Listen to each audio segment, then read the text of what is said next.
February 14, 1945, Okinawa. The morning mist clung low over the jagged cliffs and rice paddies, shrouding the island in a deceptive calm. From the ridgetops, American soldiers advanced with measured steps, their boots sinking into the soft, rain-slicked earth. In the distance, the crackle of Japanese machine guns broke the quiet, punctuated by the low rumble of artillery that shook the soil beneath their feet. Smoke from burning villages mingled with the fog, twisting into ghostly tendrils that clung to the contours of the landscape. For the Japanese defenders, the Americans' advance was unlike anything they had encountered before. Men moved not as individuals, but as a coordinated organism, their rifles, radios, and ration packs working in unison with a precision that confounded entrenched sentries. There was one detail, subtle yet utterly bewildering, that drew whispered disbelief among the soldiers watching the newcomers from their foxholes. They carried chocolate in their rations. Not a mere morsel, but individually wrapped, sturdy, long-lasting slabs of dark chocolate, tucked neatly into each pack, ready to be consumed even amidst the thunder of battle. For the Japanese, hardened by years of rationing and scarcity, this was an alien concept. How could a fighting force march, fight, and survive while carrying something so seemingly luxurious, so unnecessary, yet somehow essential? Their minds could not reconcile the sight. As the American troops moved forward, the chocolate was more than a comfort, it was a tool of endurance. In the blistering sun, under relentless gunfire, a quick bite provided a concentrated jolt of energy, melting in the mouth with a promise of temporary respite. It was not sweetness for pleasure, but a calculated addition to the soldier's arsenal. Observers from the Japanese side watched with a mixture of fascination and fear. Here were men, miles from supply lines, fully capable of sustaining themselves in conditions that would have forced any other unit to falter. The incongruity gnawed at them. Their doctrine emphasized rigid discipline, strict rationing, and utilitarian efficiency. These Americans seemed to have discovered an advantage invisible to the naked eye, an intangible edge that carried them further than pure firepower ever could. The battlefield itself responded to their presence. As squads advanced, the American radio operators relayed positions, artillery coordinates, and reconnaissance data in real time, their voices crisp and calm despite the chaos around them. Meanwhile, the chocolate rations silently bolstered morale. Japanese troops, watching from bunkers and camouflaged foxholes, could see the Americans' faces. Sweat, grime, and blood streaked across them. Yet in their eyes flickered a spark that was unbroken by exhaustion. The concept of a fighting soldier, sustained not just by guns and grenades, but by strategic nourishment, was alien. To the defenders, it seemed a subtle form of psychological warfare, the enemy's ability to endure, to smile briefly over a bite of chocolate amid death, made the inevitability of defeat feel preordained. In the dense undergrowth, small American units moved like shadows, their coordinated maneuvers almost invisible to the human eye. A platoon slipped through a ravine, while another ascended a ridge, converging on Japanese positions in ways that suggested prescience. The chocolate, stored alongside hard biscuits, canned meat and powdered coffee, allowed each soldier to ration himself intelligently, reducing fatigue and maintaining alertness over stretches of relentless combat. In practice, it became a symbol of American ingenuity. Every detail of survival had been anticipated, every need met in advance. Japanese officers, poring over captured rations and interrogating prisoners, could not comprehend the scale or thought behind these packs. It was more than sustenance. It was a statement of industrial, logistical, and psychological superiority rolled into a small, unassuming package. By mid-morning, the first volleys of coordinated fire had shattered a Japanese defensive line near the coastal cliffs. The Americans moved through with a rhythm and calm that seemed impossible. Soldiers paused only briefly to consume chocolate, their actions precise, almost ritualistic. For a brief moment, the taste of cocoa became a lifeline, replenishing energy faster than the human body should reasonably allow under such strain. In one trench, a Japanese soldier hidden behind shattered sandbags watched a young American rifleman unwrap a chocolate bar, nibble deliberately, and move on, his every action measured and unhurried. The observer could feel a seed of dread take root. This was no ordinary army, no ordinary soldier. These were men whose stamina and focus were artificially enhanced by the smallest, seemingly trivial details, details that had gone unnoticed by planners and underestimated by strategists. Across the battlefield, the disparity became clear. Japanese units, exhausted by weeks of unrelenting combat, surviving on foraged roots and meager rice rations, watched as the Americans maintained momentum with astonishing consistency. Their surprise and frustration grew with every encounter. Small tactical advantages compounded into decisive outcomes. Hills were taken with minimal losses, ambushes were countered with fluid maneuvers, and artillery fire was adjusted instantaneously thanks to radios carried by men whose physical endurance was fortified with chocolate energy bars. The Japanese had trained to expect a war of attrition, yet they were confronted with an enemy who redefined endurance and efficiency, turning what should have been a drawn-out, exhausting campaign into a relentless, disciplined push forward. The symbolism of chocolate extended beyond the battlefield. It represented industrial capability, the fusion of science and supply chains, and the foresight of commanders who understood that victory depended not solely on steel and bullets, but on the human body and mind. In the eyes of Japanese civilians and soldiers alike, this small confection carried an almost mythical quality. Rumors spread quickly among civilians hiding in bombed-out homes. American soldiers carried magic food, sustaining themselves where others would collapse. It was in part true. The carefully engineered rations, calorically dense, fortified with nutrients, and psychologically comforting, were a marvel of wartime logistics. Each bar of chocolate was a testament to meticulous planning and an unspoken acknowledgement that the mind and body are battlegrounds as critical as any ridge or hilltop. As the sun rose higher, the battle's intensity escalated. Explosions tore through the fields, shells cratered the earth, and smoke coiled into the sky, but American squads pressed on with relentless energy. Observing them, Japanese soldiers and civilians alike struggled to reconcile the spectacle before them. Here were men advancing through infernos, carrying with them not just weapons, but sustenance designed to sustain them against all odds. The shock was compounded by the visible morale boost. Chocolate, seemingly trivial, served as a tangible reminder that they were not alone in the fight, that each soldier had been considered and cared for in advance. That fatigue and despair were not inevitable. By the end of the first day's engagement, the impact was undeniable. Japanese defensive positions had been breached, losses were mounting, and a subtle, creeping disbelief had taken hold. The notion that food could serve as a force multiplier, that chocolate could become a weapon in its own right by bolstering morale and stamina, would leave an indelible impression on those who survived to report the encounter. As night fell over Okinawa, the smell of smoke, gunpowder, and earth hung heavy in the air. American soldiers, despite exhaustion, shared small pieces of chocolate among themselves, a brief respite and a reminder of the machinery and foresight that supported every step they had taken. For the Japanese, the memory of these men, driven, sustained, and unnervingly composed, would linger far longer than the physical scars of the battle. In that moment, amidst the fog, the craters, and the endless echoes of artillery, a lesson was written into history. Victory is often determined not by the largest gun or the heaviest armor, but by preparation, foresight, and the subtle, invisible tools that allow men to endure where others would falter. And among those tools, unassuming yet profound, lay a simple bar of chocolate, its taste, its energy, its symbolism reverberating through the chaos of war. It was a quiet marvel, one that Japanese civilians and soldiers would recall in disbelief, a testament to the ingenuity, discipline, and humanity that underpinned the American war effort on the blood-soaked fields of Okinawa. By 1945, the Pacific War had reached a brutal, grinding stage.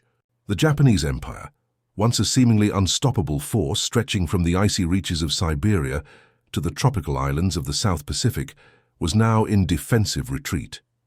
The Allies had carved their way through the Solomon Islands, secured New Guinea, and hammered the Mariana Islands with relentless aerial bombardment. Every beach landing, every hilltop seized, was a testament to the staggering industrial and logistical might of the United States. Yet on the islands themselves, the human cost was staggering. Civilians were trapped, supply lines were tenuous, and Japanese soldiers fought with an almost religious devotion to the emperor, wielding bayonets with desperation as American artillery tore through the terrain. In this theater, every advantage counted, every detail could shift the outcome of a battle. It was against this backdrop that the seemingly trivial detail of American chocolate rations took on unexpected significance. The American military in the Pacific had learned hard lessons from Guadalcanal and Tarawa. Jungle warfare, amphibious assaults, and entrenched enemy positions required a level of preparation and endurance that went beyond traditional battlefield considerations. Commanders recognized that victory depended not only on firepower, but on sustaining soldiers' physical and psychological stamina. The Pacific Islands were hostile and unyielding. Dense jungles, swarming insects, scorching humidity, and sudden tropical storms compounded the threat of enemy fire. Soldiers had to be nourished, hydrated, and mentally alert for extended periods with minimal supply support. Standard rations were insufficient, calorically and nutritionally, for these conditions. It was here that innovation in military provisioning became crucial. The idea of carrying chocolate, of providing concentrated portable energy, was born not out of indulgence but necessity. Japan's defensive doctrine assumed that American forces would be worn down by attrition, bogged in mud, exhaustion, and disease. Their intelligence underestimated the resilience of an army whose soldiers were carefully equipped, trained to endure, and supplied with rations designed to maintain peak performance under extreme conditions. While Japanese soldiers relied on rice balls, preserved fish, or foraged foods, American packs contained everything from powdered eggs and coffee to hardened biscuits, and yes, chocolate. This was more than a comfort item. It was a strategic tool. A single bar contained the caloric equivalent of a small meal, portable, resistant to heat, and psychologically uplifting. Commanders had recognized that morale could waver in the humid, blood-soaked jungles, and that a moment of sweetness, a brief taste of normalcy, could anchor a soldier's resolve amid the chaos. The broader war situation amplified the contrast. By early 1945, American forces were preparing for the final push into Okinawa, a key stepping stone for an eventual invasion of the Japanese home islands. Fleet Admiral Chester Nimitz and General Simon Bolivar Buckner Jr. oversaw operations that demanded precise timing and coordination. Japanese forces, entrenched in fortified caves and pillboxes, anticipated traditional assaults, frontal attacks, artillery barrages, and infantry waves. What they did not anticipate was an army sustained in part by an unseen advantage, one that allowed men to recover faster, move farther, and maintain their composure under fire. The chocolate rations, carefully integrated into broader logistical planning, were emblematic of this approach, a small detail with outsized influence, reflecting the meticulous orchestration of manpower, supplies, and morale that underpinned every operation. In cities and villages across Okinawa, civilians had begun to understand the Americans' reputation. Rumors spread among the population. Soldiers who moved faster, who endured longer, who seemed impervious to fatigue. Many of these rumors revolved around a single curious observation: the presence of chocolate. Japanese children who had seen soldiers eating in the open or sharing morsels among comrades spoke of it as if it were magical, a curiosity that defied their understanding of wartime scarcity. For the soldiers themselves, chocolate was not a novelty. It was a calculated provision, designed by dietitians and logisticians who understood the caloric needs of combatants in extreme environments. The American military had conducted studies on endurance, energy expenditure, and field nutrition, translating these findings into a ration that was both practical and morale-boosting. The engineers and planners behind these rations were part of a broader war effort that combined science, industry, and strategic foresight. Factories in Pennsylvania and New Jersey churned out chocolate bars designed to withstand heat and moisture. Chemists experimented with emulsifiers and preservatives, ensuring that the bars would remain solid even in the oppressive humidity of the Pacific. Each batch was rigorously tested, subjected to extreme temperatures, compressed in crates, and issued in standardized quantities. It was a testament to the American approach: leave no variable to chance. Whereas Japanese units often faced shortages due to overextended supply lines or reliance on captured goods, American soldiers operated within a system engineered to anticipate and mitigate human limitations. The psychological impact of this meticulous care was profound. Soldiers trusted that their commanders had prepared for their needs, which in turn reinforced discipline, cohesion, and aggressiveness on the battlefield. This focus on holistic soldier readiness extended beyond food. Every aspect of equipment, clothing, and movement was carefully considered. Radios, maps, and navigation aids allowed units to coordinate with precision. Field medics carried portable supplies to treat injuries quickly. The inclusion of chocolate in rations was one element in a broader strategy of maximizing combat effectiveness through foresight and science. It reflected a philosophy that understood war as a complex interplay of human endurance, mechanical efficiency, and tactical acumen. The Japanese, observing these advances from fortified positions, could see the consequences on the ground. Their planned defenses faltered against troops who seemed inexhaustible. Their counterattacks blunted by an enemy who could march farther, fight longer, and recover faster than expected. By the time the first American forces landed on Okinawa, the stage was set for a clash not just of weapons but of logistical philosophies. Japanese defenders assumed that attrition, exhaustion, and isolation would be the tools of American defeat. They did not anticipate a force sustained by both science and ingenuity, whose smallest details, from artillery calculations to ration bars, were carefully optimized to maintain relentless pressure. The chocolate bars, unassuming and simple in appearance, embodied the Americans' broader approach, every variable accounted for, every human need anticipated, and every edge leveraged to its maximum potential. It was a subtle, almost invisible factor, yet one that would ripple across the battlefield, amplifying effectiveness and sowing confusion among those who could not fathom its purpose. In essence, by early 1945, the Americans had transformed what seemed like a trivial convenience into a strategic advantage. The Pacific Theater demanded extraordinary human resilience, and every innovation that bolstered endurance mattered.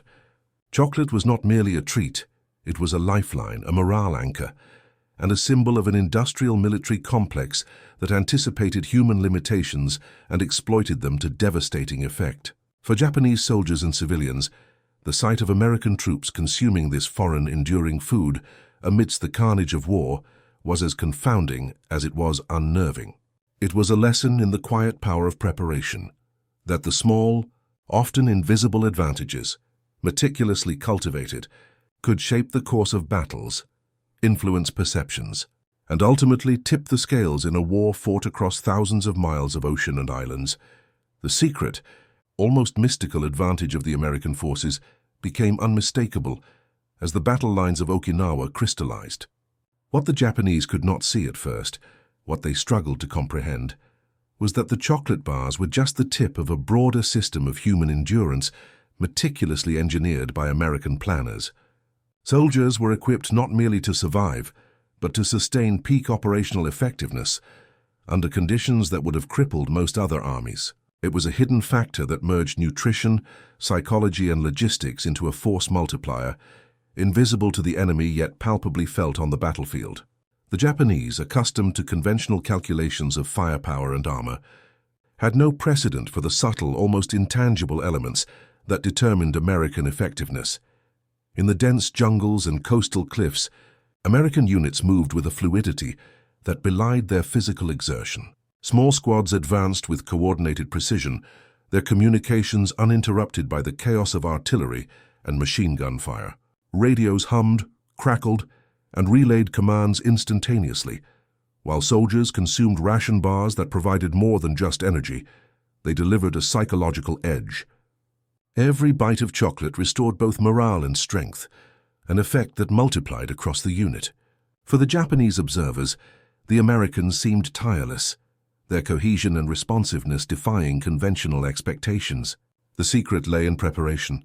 Soldiers were not just carrying food, but portable resilience, meticulously calculated to counter fatigue and shock. The logistical genius behind these rations became apparent when compared with Japanese supply practices.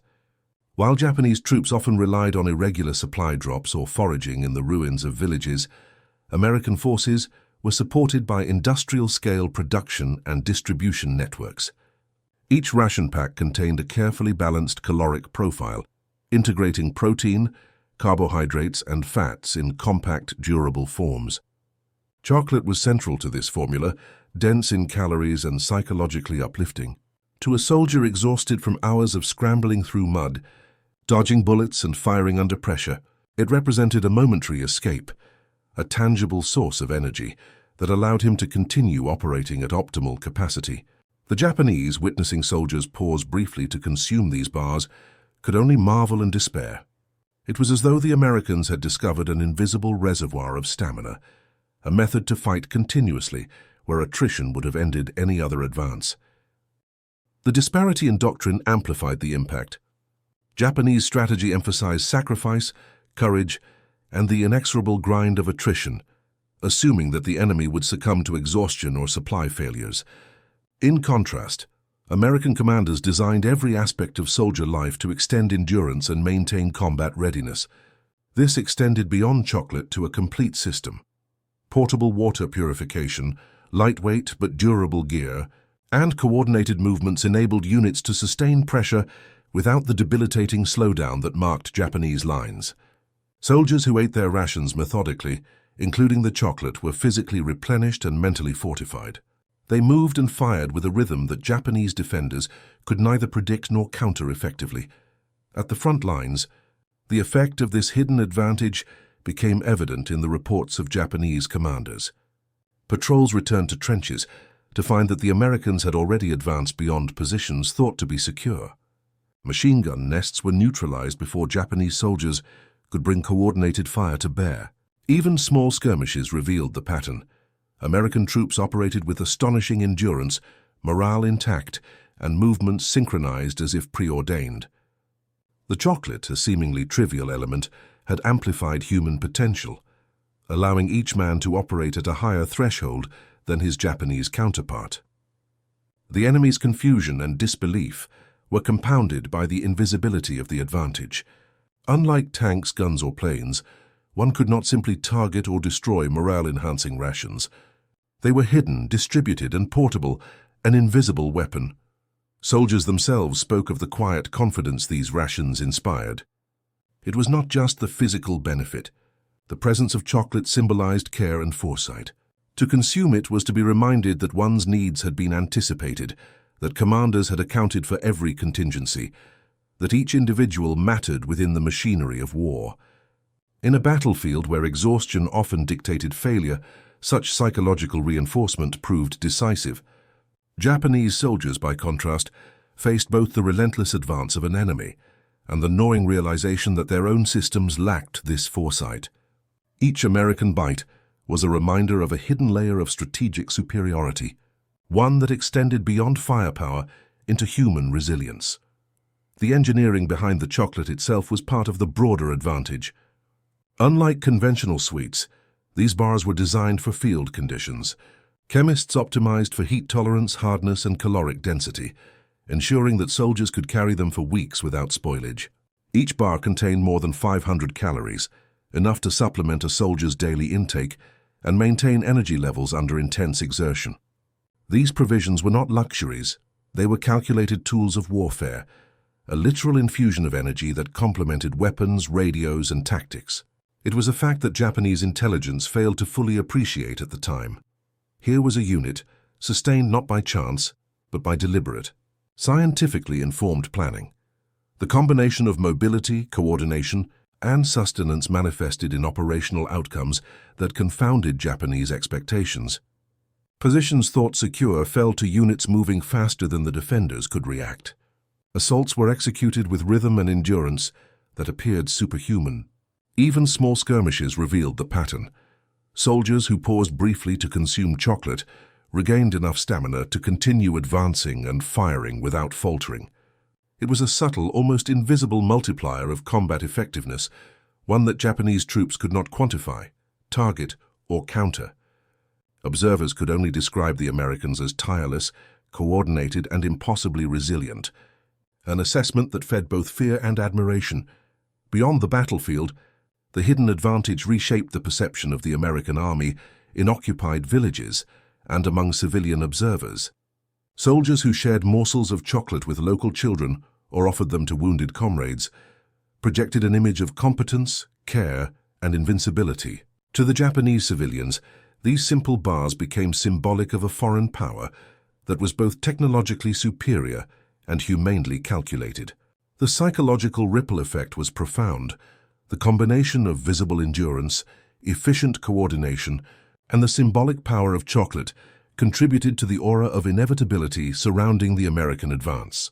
For Japanese commanders, the realization of this hidden advantage came too late to be countered effectively. By the end of the first week of the Okinawa campaign, it was clear that the chocolate in the rations was far more than a comfort. It was a lever of human performance, a subtle yet decisive advantage.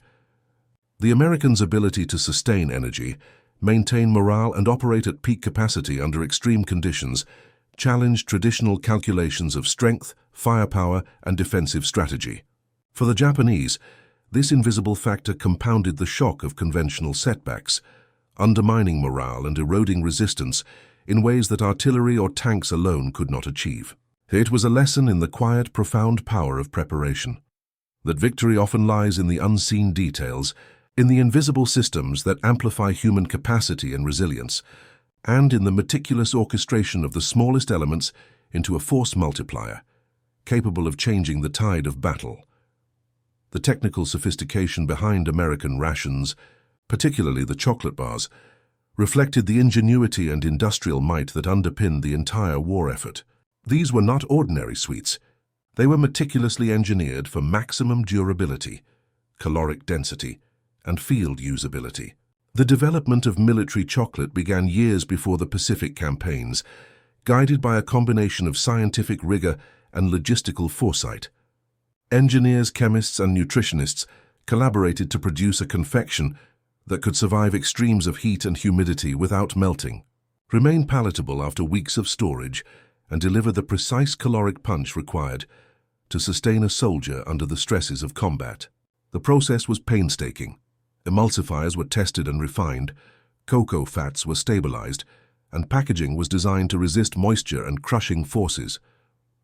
Each bar became a portable energy reservoir, compact enough to fit into a soldier's pack, yet potent enough to counter the debilitating effects of exhaustion and malnutrition. The chocolate's composition was as deliberate as its packaging. Each bar contained a precise ratio of sugar, cocoa solids, milk fats, and stabilizers, designed to deliver over 500 calories in a dense, easily consumable form. This caloric density meant that a soldier could regain energy almost instantly, a critical factor during extended marches or sudden firefights where conventional meals were impossible.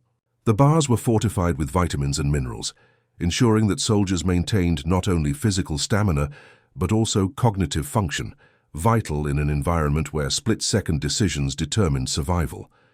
By contrast, Japanese soldiers often relied on minimally processed rice or preserved fish, lacking both the energy density and nutrient balance to sustain prolonged exertion. The disparity was subtle yet devastating. Over days and weeks of campaign, American troops could maintain operational tempo, while Japanese units increasingly succumbed to fatigue, dehydration, and cognitive impairment. Production was an industrial marvel in itself. Factories in the United States, particularly in Pennsylvania and New Jersey, operated at a scale and precision that mirrored weapons assembly lines. Chocolate was produced in massive quantities, rigorously tested for quality, and packed in moisture-proof, crush-resistant tins or waxed paper for field distribution. Each batch was catalogued, logged, and tracked across a logistical network that stretched thousands of miles from factory floor to Pacific beachhead. Every aspect of production and distribution was synchronized with military operations. Units scheduled for amphibious landings received rations that had been optimized for shelf life and portability, ensuring that troops could consume them immediately upon disembarkation or days later in the field. The chocolate, in other words, was as much a product of engineering and planning as any Sherman tank or Higgins landing craft. The logistical integration extended further. Supply officers understood that human endurance was as critical as artillery or armor. Ration packs were calculated not only for caloric content, but also for weight, volume, and ease of access. Soldiers could consume a chocolate bar in seconds, without interrupting their movement, keeping both hands free for weapons or navigation. In the dense jungles, the sweltering heat or during long night marches, this ability to maintain energy without pause proved invaluable. Japanese commanders, observing American maneuvers, noted the consistency with which troops pressed forward, despite harsh terrain and relentless enemy fire. Few understood the quiet role that these fortified chocolate bars played in sustaining this relentless momentum. Engineers and inventors behind the rations were unsung contributors to the war effort. They collaborated closely with military dietitians to model energy expenditure for different combat scenarios, climbing cliffs, carrying packs, firing weapons, or digging foxholes. Chocolate was a solution to a specific problem: how to deliver maximum energy in a compact, durable, and psychologically uplifting form. It was the intersection of science, nutrition, and battlefield pragmatism. Innovators at the Hershey Chocolate Company, for instance, developed processes that stabilized cocoa butter, allowing bars to endure weeks in tropical heat without melting. The military oversaw these experiments, running field trials under simulated combat conditions, refining both composition and packaging until the bars met exacting specifications. The scale of production further reinforced American superiority. Millions of bars were produced and shipped to Pacific staging areas, each crate accounted for and routed through a complex supply chain that integrated naval convoys, air transport, and temporary depots on remote islands. By the time soldiers set foot on Okinawa, these rations were already in place, synchronized with the timing of landings, unit rotations, and combat schedules. No detail was left to chance.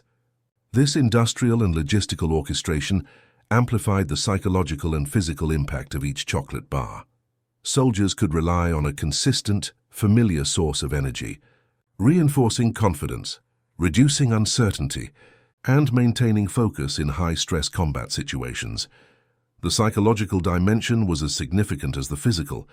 Chocolate carried associations of home, comfort, and normalcy, small yet powerful reminders of life beyond the battlefield. A bite in the midst of artillery fire or a night ambush restored not just energy, but emotional equilibrium, allowing soldiers to continue functioning with clarity and cohesion. Japanese defenders, observing these effects, could not account for them in strategic calculations. They could measure artillery rounds, tank counts, and troop formations, but they could not quantify the invisible resilience imparted by a small, portable bar of chocolate. It was a hidden factor, an unseen edge that magnified American operational capacity across days of relentless engagement. The contrast with Japanese logistics could not have been starker. While American forces leveraged industrial might, scientific nutrition, and meticulous planning, Japanese units struggled with disrupted supply lines, inadequate rations, and a reliance on improvisation under duress. This disparity manifested on the battlefield in both endurance and morale. American soldiers, bolstered by chocolate and fortified rations, remained coordinated, alert, and capable of sustained offensive operations. Japanese troops, by contrast, increasingly faced physical depletion, mental fatigue, and frustration, contributing to breakdowns in defensive cohesion. It was a vivid demonstration of how engineering and logistical foresight could translate into battlefield advantage in ways that conventional metrics often failed to capture. Integrating chocolate into a broader system of soldier readiness, the Americans created a force that combined human endurance with industrial efficiency. Every element, from caloric content to packaging design, from production scale to psychological effect, was carefully optimized to amplify combat performance. The result was a subtle, hidden advantage that shaped the dynamics of the Pacific campaigns. Soldiers moved faster, recovered more quickly, and maintained morale under circumstances that would have exhausted any force less meticulously prepared. In the eyes of Japanese observers, this invisible advantage became almost mythic, an element of the American war machine that could not be directly confronted, but whose effects were unmistakably lethal. April 1st, 1945. The beaches of Okinawa were alive with a chaos that defied comprehension. Waves crashed against the shore, mingling with the roar of naval artillery and the shriek of dive bombers overhead. American landing crafts poured soldiers onto sand, drenched with the remnants of previous bombardments, while Japanese defenders unleashed a torrent of machine gun fire and artillery shells from fortified positions along cliffs and ridgelines. Amidst this storm of destruction, the human element emerged as decisive. Small squads moved with remarkable coordination, advancing, retreating, and flanking in ways that suggested preternatural timing. Observers in the bunkers and caves could not reconcile the Americans' relentless energy with the punishing conditions. And yet the soldiers pressed forward, often pausing only briefly to unwrap the chocolate bars that were as much a part of their arsenal as their rifles and grenades. The initial wave of landings encountered a withering hail of fire, yet the troops sustained their momentum. Chocolate bars nestled within each pack alongside dried meat and biscuits provided not just calories, but a momentary psychological respite, a few seconds of normalcy in a maelstrom of chaos. One platoon, tasked with securing a heavily fortified ridge, consumed the bars strategically. Officers timed brief pauses during lulls in the firefight, ensuring that soldiers regained energy precisely when it was most needed. The Japanese defenders, watching from above, could see the effect. Men who should have been collapsing under exhaustion instead advanced with deliberate precision, firing accurately, and coordinating movements with a fluidity that suggested foresight far beyond their immediate comprehension. The battle unfolded over the course of hours, each ridge, trench, and foxhole contested in intense bursts of violence. Japanese soldiers, exhausted from days of preparing defenses, noted a recurring phenomenon. The Americans seemed tireless. Units that had traversed half a mile of mud, shell craters, and barbed wire were still cohesive, still alert, still striking with devastating efficiency. Commanders on both sides recorded bewildered observations. Reports noted men moving with unnatural endurance and maintaining cohesion under conditions that would have broken ordinary troops. The chocolate bars, compact and calorically dense, played a quiet but critical role in sustaining this energy, effectively multiplying combat effectiveness. In one intense confrontation near Shuri Castle, a key Japanese defensive stronghold, a company of American infantry faced entrenched machine guns and mortars. The battle was supposed to be attritional. The defenders expected to bleed the attackers slowly. But the Americans advanced with a rhythm that defied expectation. When a soldier's energy waned, a quick bite of chocolate restored focus and resolve. The tactical tempo remained unbroken. Artillery forward observers relayed coordinates with precision. Radios ensured real-time communication, and soldiers sustained their offensive momentum over terrain that should have sapped their endurance. Japanese commanders struggled to adapt. Their calculations had assumed fatigue would naturally slow the attackers. It did not. By mid-afternoon, the battle's intensity had escalated to near-apocalyptic proportions. Explosions ripped through bunkers, mortars churned the earth, and smoke coiled in thick clouds that obscured vision and disoriented defenders. Yet American units, fortified by rations, radios, and meticulous training, continued coordinated maneuvers. Small teams flanked positions, while others provided covering fire, a ballet of precision and timing that Japanese soldiers could not anticipate. The chocolate, simple in appearance, had become a linchpin of endurance, allowing men to operate at a level of effectiveness that conventional doctrine did not account for. Reports from Japanese officers conveyed disbelief. They move as if the fire does not touch them. They do not tire, they do not falter. The casualty reports tell a grim but illuminating story. Across the first day's engagement, Japanese forces suffered significant losses, not solely from superior firepower, but from the Americans' ability to sustain pressure relentlessly. Units that would traditionally require rest after hours of combat pressed on, supported by calorically dense rations and a psychological boost that reinforced morale. The efficiency of these small interventions, pause, consume, continue, amplified the effectiveness of the larger force. Each chocolate bar consumed became a multiplier of operational capacity, a seemingly insignificant detail with far-reaching consequences on the battlefield. Nightfall brought temporary respite, but the effects of the day's engagements lingered in both camps. Japanese soldiers retreated into caves and bunkers, exhausted and demoralized, while American troops maintained alertness, their energy sustained by rations that had been quietly engineered for this purpose. The contrast was stark.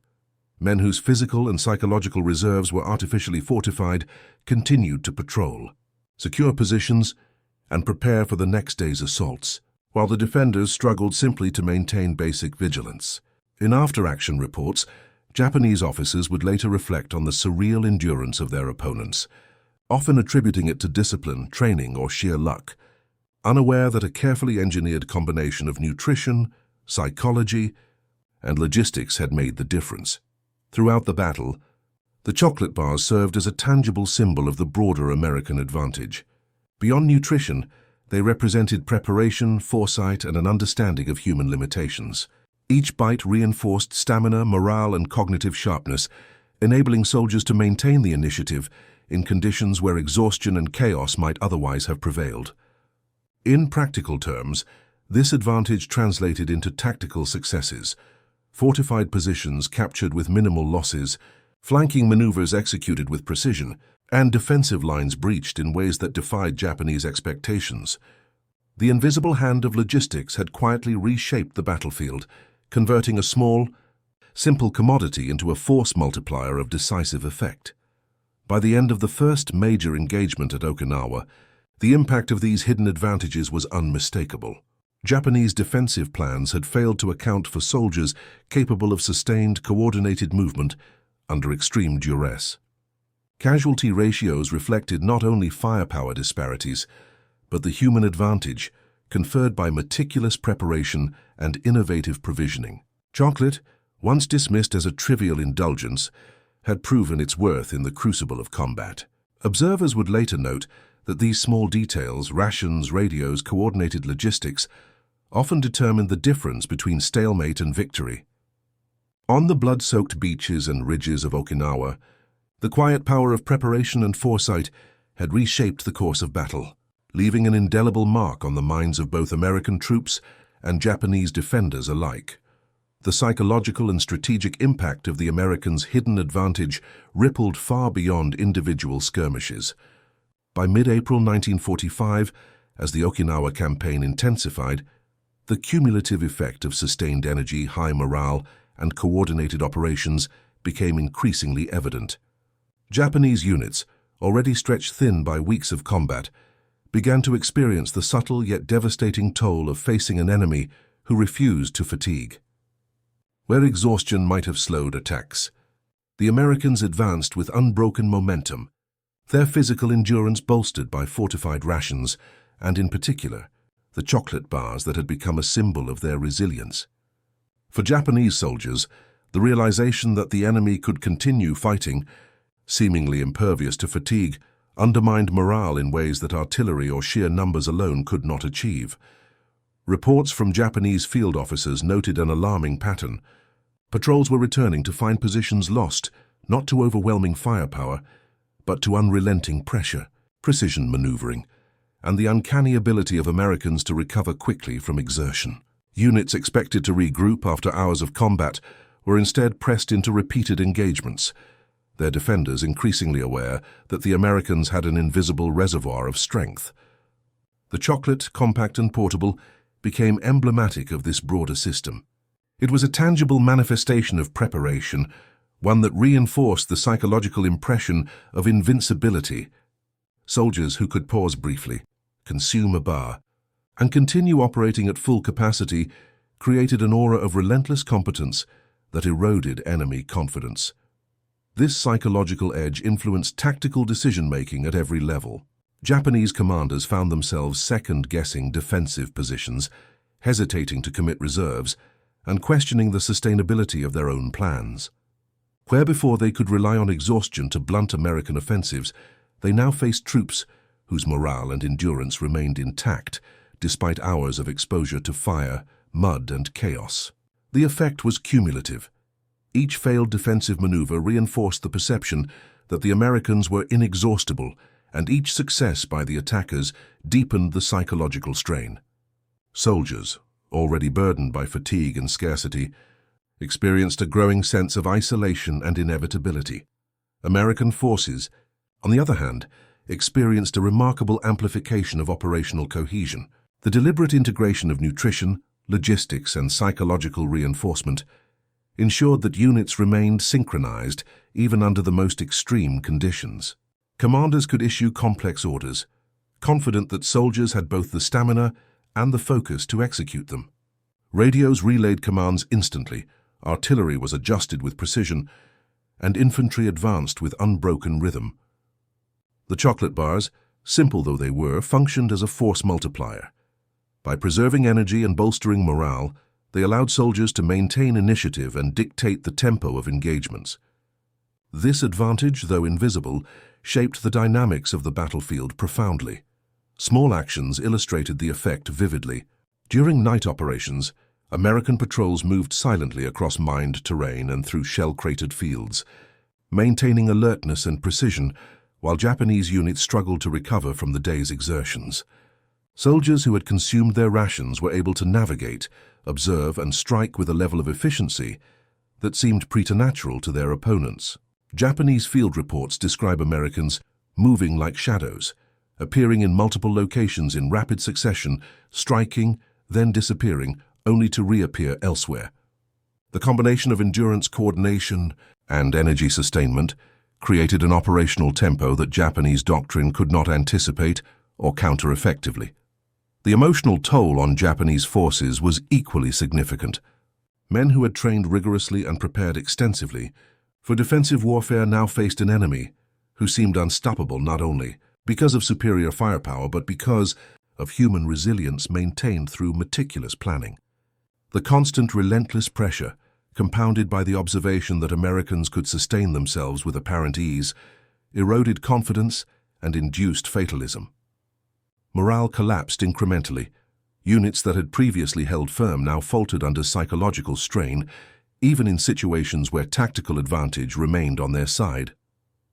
The chocolate bars, a minor detail to casual observers, became symbolic of an unassailable edge, proof that the Americans' advantage was systemic, integrated, and inescapable. This dynamic extended to larger strategic outcomes. American forces were able to seize key positions more rapidly than anticipated, maintaining momentum that allowed subsequent operations to unfold according to plan. Japanese defenders, constantly reacting to an enemy whose endurance exceeded expectations, were increasingly forced into desperate reactive maneuvers. The psychological impact compounded physical attrition, producing a synergy that magnified American operational effectiveness. Each successful advance reinforced confidence among the attackers, while deepening despair among the defenders.